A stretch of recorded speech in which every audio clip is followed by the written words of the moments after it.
ideas and methods of ensuring the master-slave relationship. Hey, you know, this is something. I said before that we are the offspring of test tube babies. This method was scientific.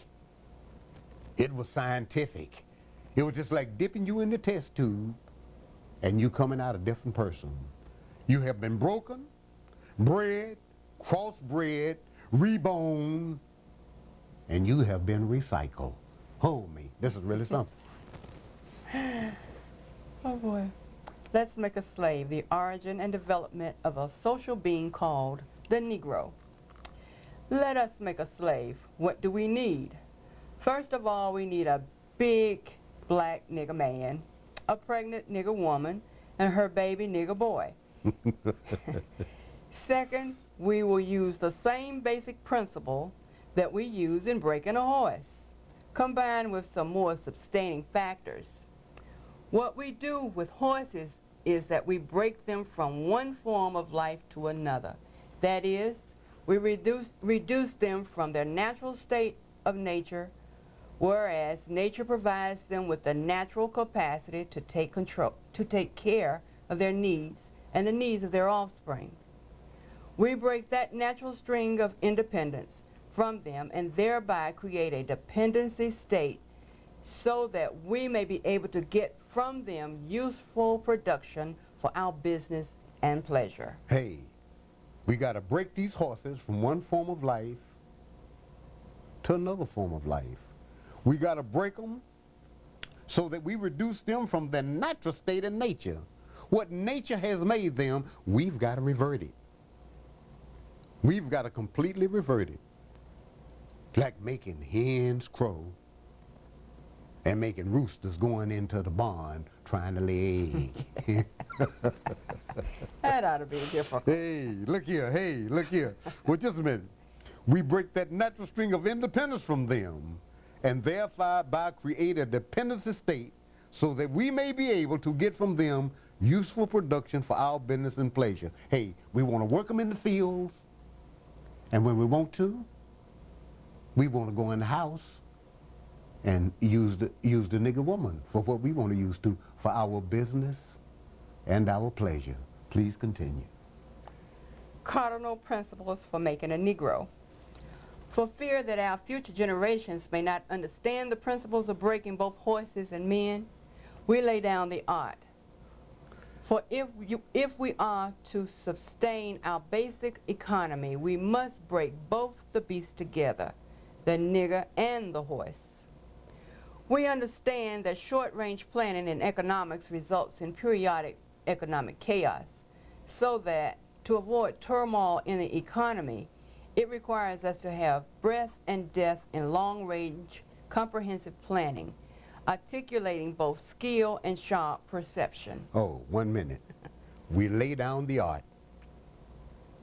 This is just like a opera singer getting on the stage, singing an opera. We lay down the art. We lay down the art. Ain't nothing easy about this. You must study it. You must perceive it. We've got to lay down the art. And here are the principles. All right. We lay down the following principles for long-range comprehensive economic planning. 1. Both horse and nigger are of no good to the economy in the wild or natural state. 2. Both must be broken and tied together for orderly production. 3. For orderly futures, special and particular attention must be paid to the female and the youngest offspring. Let me hold it just 1 minute there. Special and particular attention must be paid to the female and the youngest offspring. How must they get on? We'll get into heaven o. Heaven o, heaven o, heaven o. Okay. Number 4. Both must be crossbred to produce a variety and division of labor. 5. Both must be taught to respond to a peculiar new language.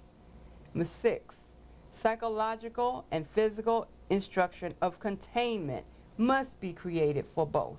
Okay, just 1 minute. Let's hold that one second. Both must be taught to respond to a peculiar new language. When you take the horse and you crossbreed him with the mule, and you get a dumb, backward ass, long-headed mule who doesn't know his ass from a hole in the ground, that is not reproductive, not productive by itself, you got to teach him a brand new language.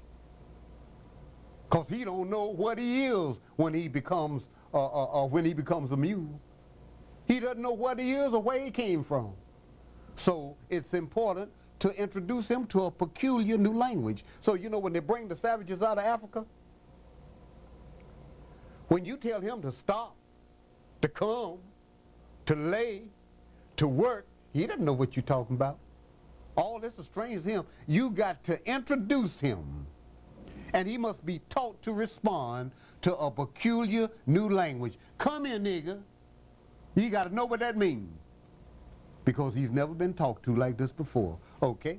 And I find that the most spectacular thing is the fact that they want to contain you. They got to put you in your place. You know, we got the horses over here, and we got the niggers over here, and then you stay here until I tell you to leave from here. Yeah, well, you know, just like, amazing. look at, just like our wonderful ex-president Truman